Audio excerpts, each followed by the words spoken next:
Exercice 19. Donc la première chose à faire, c'est une analyse des forces. Ici, on nous dit qu'on cherche l'alpha max. Ça veut dire que ça ne s'est pas encore mis à glisser. Et l'autre indication nous donne le mu 0. Donc tout ça, ça nous dit que la vitesse, elle vaut 0. Ça ne s'est pas encore mis à glisser. Donc vitesse 0, déjà, on est déjà dans la deuxième partie. Qu'est-ce que ça veut dire en termes d'équilibre? Il y a équilibre. Donc ce vitesse égale à 0, tout de suite on dit il y a équilibre. Et quand il y a équilibre, qu'est-ce qu'on peut dire de la résultante? Elle vaut 0, génial. Donc maintenant, on n'a toujours pas fait notre analyse des forces. Quelles sont les forces en présence sur cette masse M? Force de soutien, comme ça. Si vous voulez commencer par la force de soutien, ok. J'aimerais bien mettre du rouge, moi. Mais il ne veut pas me laisser mettre du rouge. Il est là, le rouge. Alors, il y a une force. J'aime bien commencer, moi, par la pesanteur. Force de pesanteur. Vous avez dit force de soutien déjà. Super. Perpendiculaire à celui qui soutient. Force de frottement qui s'oppose au mouvement qu'il n'y a pas encore, mais qui aimerait arriver. OK. Il n'y a pas de fil, il n'y a personne qui retient, il n'y a pas de moteur. On est là. C'est très bien. Donc, première étape, l'analyse des forces. Deuxième étape, se demander s'il y a équilibre. Troisième étape, projeter sur un système d'axes bien choisi. Donc je viens avec mes deux doigts angle droit, je tourne là autour, je regarde un petit peu qu'est-ce qui serait bien. Puis je me dis, ah quand même ça, ce serait pas mal. Pourquoi c'est pas mal comme ça? Parce que comme ça, la force de frottement, elle est pile poil sur X, c'est cool, c'est facile. La force de soutien, elle est pile poil sur Y, c'est cool, c'est facile. Et la force de pesanteur, ok, elle pue un peu. Donc on va faire, troisième point, la projection de l'équation vectorielle. Projection de l'équation vectorielle. Cette équation vectorielle, c'est la résultante nulle.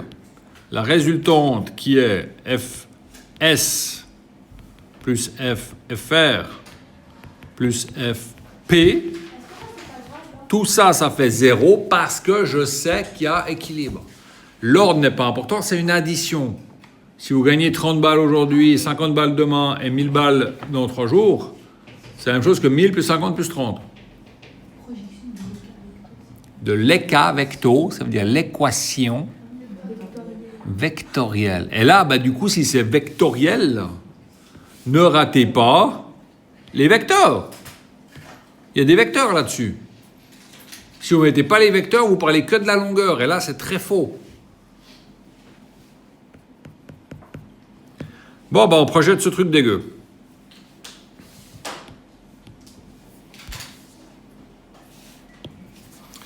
Donc, Fs sur OX, qu'est-ce que ça donne? Fs sur OX, ça donne 0, bravo. Ça donne 0 parce qu'en effet, Fs, il tire pas ni à droite, ni à gauche sur l'axe OX. Ça fait Fs sur Y, magnifique. Ça fait toute la longueur du vecteur Fs, qui est donc Fs sans le vecteur, sur Y. Et c'est positif parce que Fs et Y, ils ont la même direction, vers le haut. Bien joué. Alors, plus FFR sur OX et plus 0 la classe. Et puis donc, on a cette petite complication ici. Alors, vous me dites quoi? Moins FP fois sinus de alpha?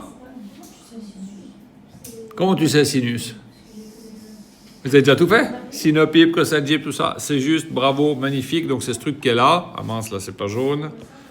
C'est ce truc qui est là. Ça, c'est FPX. Et c'est négatif parce que ça ne tire pas dans le même sens. Puis le FPY, Mais comment vous savez quel point c'est ceci? Mais moi, j'en sais rien, j'écoute ce que vous me dites. Lucia, elle me dit qu'elle a déjà fait. Moi, je fais confiance. Vous êtes d'accord, les autres? Le signe le coche. Comment est-ce qu'on peut savoir? Ben, soit on écrit, soit pour trouver ces machins, soit on écrit sinus de alpha, ben c'est sinopip. Le hop de alpha qui est là,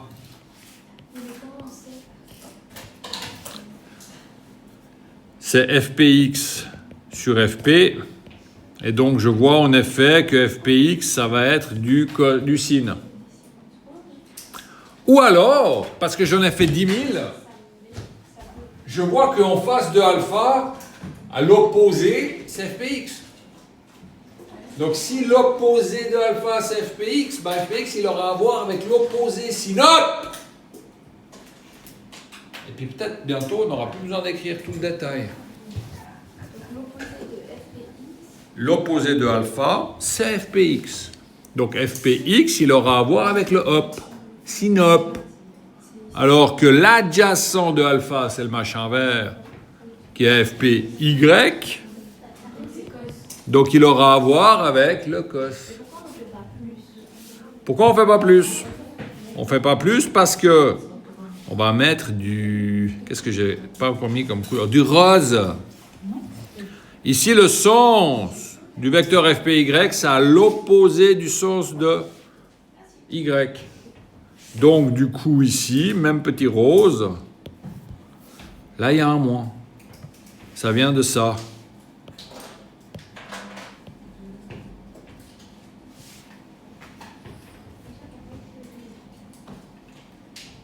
Nice. Donc là, on a fait l'analyse des forces, c'était de la physique. Parler d'équilibre, c'était de la physique. Fait des projections, c'était déjà des maths. Et maintenant, il faut faire une résolution de ce chenille.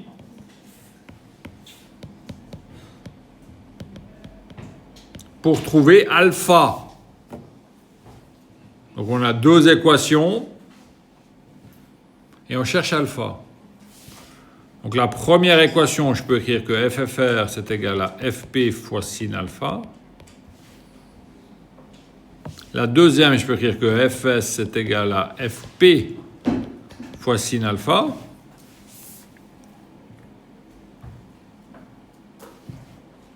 Maintenant, parce que j'ai bien bossé dans le chapitre 2,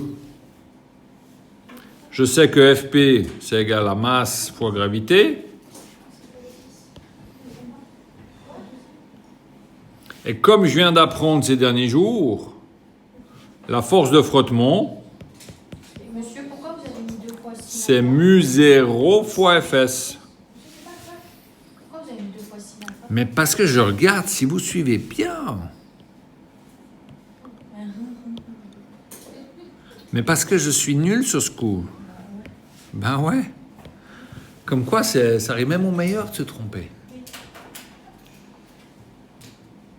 Donc si je remplace tout ça, je remplace force de frottement par mu0 Fs. Je remplace Fp par mg.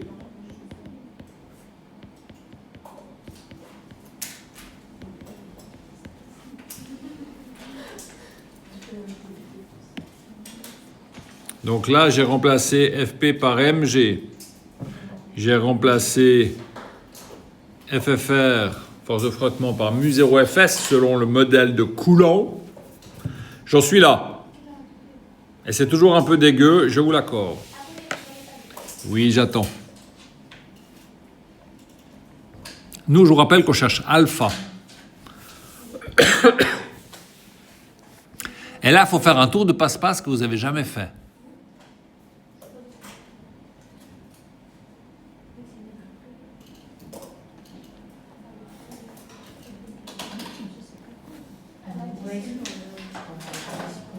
Là, on a deux équations que je vais appeler la première et sans trop de surprise, la deuxième équation. Si ces deux équations sont vraies, Vous aviez vu en 10/11e, vous avez vu les combinaisons linéaires. Ouh! 3 fois la première équation, plus 2 fois la deuxième, ça reste vrai. Ben là, on va faire une combinaison linéaire XXL, masterclass. On va faire la première équation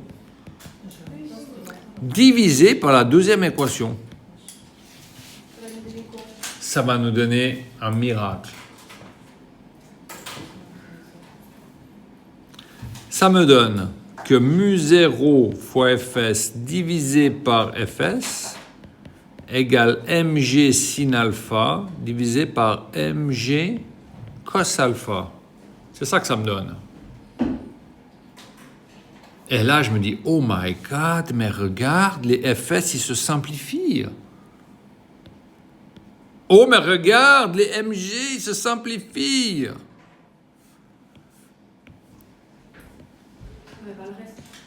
Mais pas le reste. Mais c'est déjà pas mal, il reste pas grand-chose. Hein. Il reste que mu0 est égal à sinus alpha sur cosinus alpha. Et là, normalement, si vous vous rappelez un petit peu de votre cours de trigo, il devrait y avoir 2-3 neurones qui s'agitent. Hey, tu te rappelles cette formule? Sinus divisé par cosinus, ça donne quoi? Essayez au bol, je suis sûr que vous avez l'intuition. Sinus divisé par cosinus, ça donne?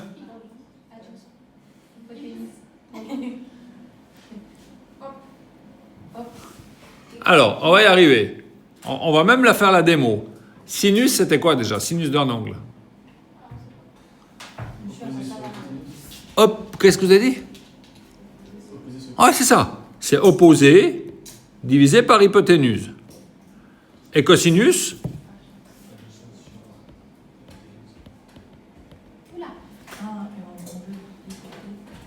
Et après, vous vous rappelez que diviser par un truc, c'est multiplier par l'inverse. Monsieur, vous allez vraiment trop. Puis là, vous dites, hey, ça se simplifie, là.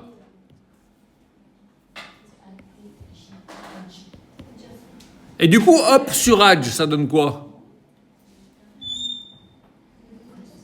Hop, sur Adj. Tangente. Incredible. Donc, ça veut dire que le résultat qu'on a, là, c'est que sinus divisé par cosinus, c'est égal à tangente. Et dans le cas qui nous regarde, on n'a que mu0 égale à la tangente de alpha.